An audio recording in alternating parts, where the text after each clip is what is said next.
السلام عليكم ورحمة الله وبركاته. هنعمل النهاردة مع بعض فراخ مشوية بطريقة سهلة وبسيطة جدا، وهقول لكم على المكونات اللي هضيفها هتخلي الفراخ تستوي بسرعة.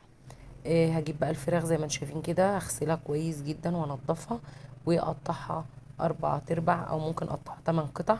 عايزة اقول لكم ان انا بسيب الوراك زي ما هي، وهبدأ ان انا اقطعها كويس جدا كده براحتنا خالص.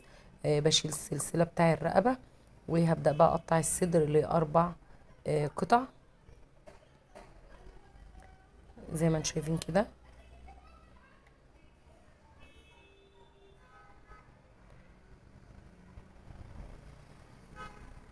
وهجيب بقى بولة كده وهضيف فيها بصلاية و2 طماطم و1 فلفل. هقطعهم بقى كده مكعبات. وهنيجي بقى على التتبيلة، البهارات بتاعتها هيبقى عبارة عن ملح، مكعب مرق، فصين حبهان، بهارات 7، بابريكا، رشة من القرفة، رشة جوزة الطيب، رشة بسيطة جدا من الكمون، وطبعا الملح. لو مش عايزين نضيف المكعب المرق مفيش مشكلة. هنضيفهم كده مع بعض كلهم. ضفنا معلقة دبس رمان. بس عايزة اقول لكم ان هي الفيديو كان فصل. هعصر كمان 2 عصير ليمون. يعني ضفنا معلقة كبيرة من دبس الرمان. وهاجي بقى كده اضيف كمان ربع كوباية من الحليب الرايب او اللبن الرايب.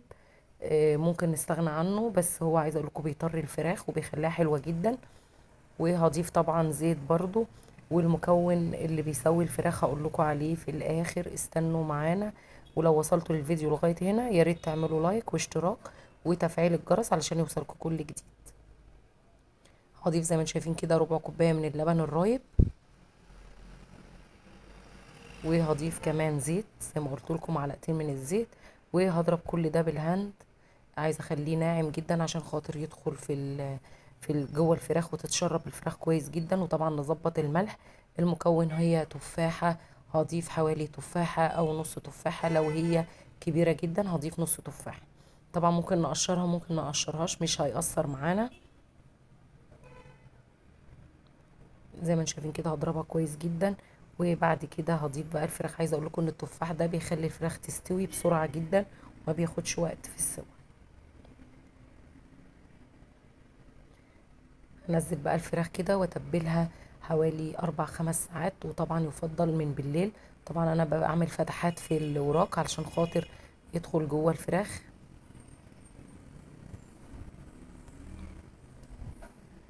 عايزه اقول لكم ان هي بتبقى تحفه جدا. وسبتها بقى في التتبيله كده، وهغلفها بقى بالاسترتش وادخلها التلاجة حوالي 4 5 ساعات على وقت التحضير. زي ما انتم شايفين كده بعد حوالي 5 ساعات هضيفها بقى في صينيه.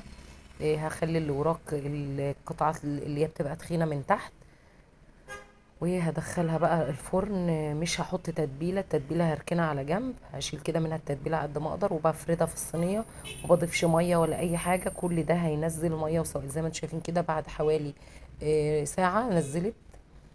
شايفين كده هي بعد ما طلعت اهي. عايزه اقول لكم طعمها تحفه جدا، جربوها بالطريقه دي جدا هتعجبكم. والسلام عليكم ورحمه الله وبركاته.